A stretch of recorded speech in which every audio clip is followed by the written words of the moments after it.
Hello and welcome to the Genuine Learning Blog. My name is Melissa Galasso, and today we're going to talk about something a little different than normal. We're going to talk about IFR4NPO. And many of you are probably not familiar with this project, but it's actually a really important project for nonprofits. There's currently not a lot of guidance globally for not-for-profit entities. Here in the United States, we have an excellent section of the codification, topic 958, that handles nonprofit GAAP. But we can't say that across the globe. And while we have IFRS, there are many parts of IFRS that don't really address non-public entities. IFRS as itself is really intended for public companies, and then IFRS for SMEs handles those private entities, but again, not really focused specifically on nonprofit entities. And so today we're going to talk about part one of the proposal. There is a consultation paper. It'll be in two parts, and we're going to address it in two separate blogs. So today we're going to focus on part one. And again, this is giving nonprofit organizations and their stakeholders their opportunity to contribute to creating international financial reporting for nonprofit entities. Now, it won't be mandatory because it doesn't work like that. So it will be for each jurisdiction to determine whether they want to adopt the guidance in full or in part, but it is something that's being worked on across the globe. In fact, Jeff Mechanic from the FASB here in the United States is part of the global process to develop these standards. So while we do have an amazing codification here in the United States, when we look globally, it's lacking, and Jeff has volunteered to his time to participate in this, and I've learned a lot from some of the work that he's doing here. So the issue, again, no common international accounting standards for nonprofit organizations. And the goal here is to strengthen governance and financial management through standardization. So as opposed to each time, donors dictating what it's going to look like, we really want it to have a more standardized set of guidance. So they developed three objectives. Objective one, to improve the quality, transparency, and credibility of nonprofit financial reports, right? So our goal here is to obviously make them useful, right? So at the end of the day, quality and transparency being key. Objective two, to support the provision of not-for-profit financial information that is useful for decision-making and accountability, balancing the needs of preparers and users. And then objective three, to address specific nonprofit organization issues which promote comparability of financial reports. So in part one, they're looking at the general reporting issues. And so in the general reporting issues, they're looking at, well, what organizations are intended to use this model. And so it proposes a broad set of characteristics to describe the types of organization most likely to fall within this guidance. And then in part one, it looks at proposing the use of general purpose financial statements using an accrual basis. And so we'll kind of dive into that.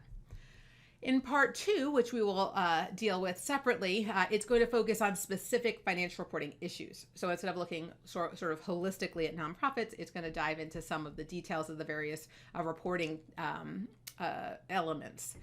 Now, they've actually separated the comment deadline for the proposal. So the comment deadline for part two isn't until September 24th. So we have a little bit more time for that one. So what did they decide on scope? Well, these are organizations that have the primary objective of delivering services for public benefit. And then they direct any surpluses to furthering their primary service delivery objective. They derive income from voluntary funding, and they hold and use assets for social purposes. So these are not a requirement that you have to meet all of them. These are really and or, right? So you can have any mixture of these and be a type of organization that they would want to address. It also looks at what are the needs of these stakeholders, right? So when we look at the stakeholders for NPO issues, we have our service users. All right, these are the sometimes referred to as beneficiaries of the services provided by nonprofits. The resource provider, whether that's creditors or donors. Regulators have a big part here, as well as societal accountability. And the goal here is to figure out, well, what do stakeholders need in terms of information? And so obviously they want to know, are you achieving your objectives, right? So most nonprofits are mission oriented. Are you achieving and making progress on your mission? Are you doing it in a way that's efficient and effective? Right. So when we think about it from a user's perspective, we want to make sure that the dollars that are going in are being used in a way that makes the most sense, obviously while complying with any restrictions or regulations, and then looking towards having a healthy overall financial health. We want to make sure this is a long-term item. And so in the general section, they really focused on this concept of accrual accounting, right? So instead of using cash basis or a modified cash basis, they went on with the concept of really trying to look at an overall view of the accrual accounting. And so we would be recognizing items there. And then also, not surprisingly, inclusion of non-financial reporting information. So while we are thinking about this from a financial reporting perspective, obviously the broader needs of users regarding the program, their activities, etc. So what are they starting off with? What's their basis to begin with? They're starting off with IFRS for SMEs. Again, we already have IFRS, which is an international standard. And so IFRS for SMEs is the smaller medium entity, right? So they've already carved out things that are really for big public companies, and they've left a little bit. So that's the suggested start. However, they do understand that they are going to have to look for unique elements that impact nonprofits. So while this is a shorter, simplified standard, it does align with full IFRS. People would typically be familiar with IFRS globally. And, when you think about it from not having to start from scratch, that's the best starting point. But they do recognize that they're going to have to enhance this. So this is sort of the basis. And then they're going to develop this set of standards that would then apply for nonprofits.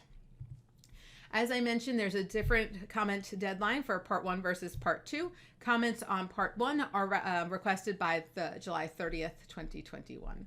So hopefully that'll give you an opportunity to think about this if you work with nonprofits, especially nonprofits that are globally related. A lot of times when we think about this, we tend to think about U.S. Nonprofits, but a lot of them have international arms or they have an international impact.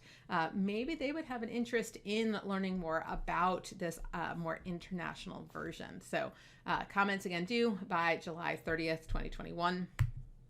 And that's a wrap for today's blog. Hopefully you found it interesting. I know I did in reviewing the consultation paper, and I look forward to coming back and talking about part 2 in the near future. Thank you guys for joining, and I hope to see you on a future blog. Have a great day, guys. Bye-bye.